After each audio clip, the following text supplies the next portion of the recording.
Good morning everyone, I am Mr. Ish. Thank you for joining me for this video. We have a very important topic over here, the derivation of the cosine, sum and difference formula. You know these are trigonometric identities. Cosine, difference, cosine, sum. You know cosine x plus y and cosine x minus y represent two important trigonometric identities. This, when you open it up, is cosine x, cosine y minus sine x sine y. This is going to be a cosine x cosine y plus sine x sine y. You have a bit of an opposite effect here with regards to the sign. You see, we want to do the derivation of both of these formulas.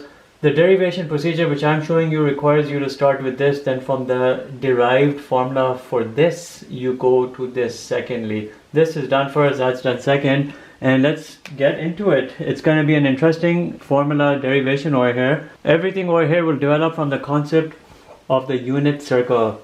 If you have a unit circle, let's assume the radius is equal to 1. You know, for a unit circle or from a portion of a unit circle, you can do a certain angle and develop an arc. If the radius is equal to 1, you know s is equal to r theta, which in this instance s is equal to theta because the radius is 1. What this ends up showing you here, that the angle in terms of the radians and the arc length are directly proportional to one another. If you're looking at everything with regards to the arc length, then you can also do everything here with regards to the chord which develops from here to this tip. There's a certain chord which develops. There's a certain length of this segment you can calculate again. Then the arc length over here would be proportional to the chord length. And if you keep all of this in mind, you'll see everything here will fall in place. Radius is equal to 1, everything here developed with regards to a certain angle which gives rise to a certain arc. That arc can then give rise to a certain chord. From your origination point to the tip over there, you see that chord develop. If you have a certain x and y plane and you rotate a certain degrees over here, let's call this certain degree over here A. Then you know from here you're developing a certain angle in terms of the arc length, all of that is developing. And this point over here with regards to A has a certain x and y coordinate. I'm using A's and B's over here. I won't be using x's and y. You'll have a cosine A and you'll have a sine A. And these are the x and y coordinates of this specific point right here, point A. If however you rotated not A but you rotated perhaps, let's say, B amount of degrees, then you're developing a point over here, point B. With regards to this point B, you have a certain x and y coordinate which are cosine B and sine B. Remember, cosine is associated with the x dimension, sine with the y dimension, and that's exactly what you have forming here, point B, point A, and then their individual coordinates. From this point to this point right here, you can develop a certain chord, and you see that chord, there's an arc, but there's a chord as well. That chord and everything here developing from this origination point, because I've already told you radius is 1, this here is 1, 0. If you were to look at this distance between point B to point A, there's a certain distance over here. That distance can be transposed and translated from the horizontal point here, 1, 0.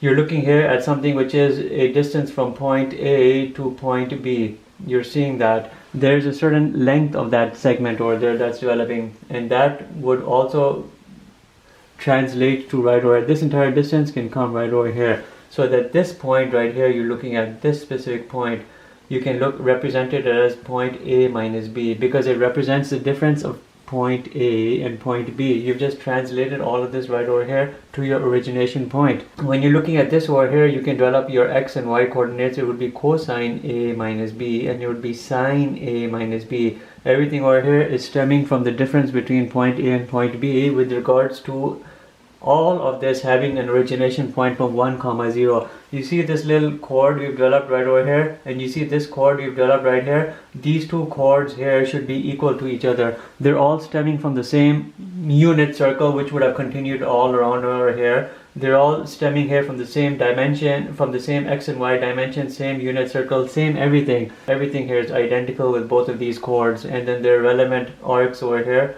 would also be identical to each other. If you can calculate the distance from this origination point to this point, it should equal to the distance from this point here to this point, because these chords and these arcs are all equal. And that right there, that expression I just said verbally, if you write it out here in terms of an equation, that will lead you to your difference formula. Let me show you. The distance from point A to point B, well, let's just do like this, should be equal to the distance from this right here 1 comma 0 up to this point A minus B. That these two distances here should be equal to each other, because they are all arising here from the same origination point. The difference of these angles gives rise to the difference of this arc, which gives rise to the difference in terms of the chord. All of these chords here, the two chords, are equal to each other. You have to use a distance formula. You know the square root y2 minus y1 whole square plus x2 minus x1 whole square. You have to do all of that. You have your x1, y1, x2, y2. You have here another series of points, and here you have another series of point 1 comma 0, this, and then these two. You have all the points you need. If you're going from point A to point B, you're doing the distance, you can do that. I'm looking here now at these values right here. I'm going to do the y2 minus y1. I can do sine B minus sine A whole square. That's my y2 minus y1 plus x2 minus x1 cosine B minus cosine A whole square. That right there represents the distance from right here, point B to point A, or you can even say point A to point B. It doesn't matter how you say it. Now let's factor in the distance from this point 1 comma 0 to right here, which represents point A minus B. This being translated right over here. And you have right here x1, y1, x2, y2. We'll do sine A minus B minus 0. This right here is my y2 minus y1 whole square plus x2 minus x1 whole square. You have to do that. x2 minus x1 whole square. You have cosine A minus B minus 1 whole square. And that's everything. If you were to hit everything here with a square, you can eliminate the radical. And we've done that. Then you would have to open up this entire expression, and let's do that. When I hit everything here with the square, the radicals are lost, but I'll open up everything. I'll have here is sine square B plus sine square A, and you know it's A minus B whole square, A minus B whole square, and as you see over here, minus 2 sine B sine A, and then I'll open this up right over here. I'll have a cosine square B plus cosine square A minus 2 cosine B cosine A. Remember, you can write A, B, it doesn't matter. Order does not really matter when you're multiplying things. And that's everything coming from right here. Now let's put our equal sign and we'll open this up. The radical has been lost by means of the square. I'll have this, the 0 is meaningless. Sine A minus B whole square is just a sine square A minus B. That's all what it is. I have to open this up. I'll have here a cosine square A minus B plus 1, right? Minus 1 whole square is just a 1, minus 2 cosine A minus B. And that right there is everything opened up. If it has been opened up correctly, we should have no issue arise. Now what I need to do is this expression right here on the bottom, I need to work on that and develop the formula and derive it from here. But I'm going to need to generate space. I'll erase all of this because you've seen this. You don't need to see it again. Let's erase it. We've opened it all up. Now we clean it up. Look. Let's look at some trigonometric identities which come in, and the most important one you want to be thinking about, sine squared theta plus cosine squared theta is always equal to 1. Anything which looks like that, you can substitute a 1 in there. Let's start circling things out. I have a sine square B and I have a cosine square B. That right there will generate a 1. And I'm working only on this first part right here, on the left of the equal sign, which is all of this right over here. I have a 1 coming out of there. Then I have a sine square A and I have a cosine square A, which by means of that identity generates another 1. So these items have been lost. And now I just have remaining here a minus 2 sine B sine A minus 2 cosine B cosine A equals. Now I'm going to work on this part right here on the bottom. I have a 1 over here. That's good. I'll keep that. I have something which looks like a sine squared theta plus cosine squared theta, except here theta is a minus b, but that doesn't matter. Theta could have represented anything, but I have sine squared theta plus cosine squared theta. From there I'll generate a 1. The only thing which remains now is a minus 2 cosine A minus B.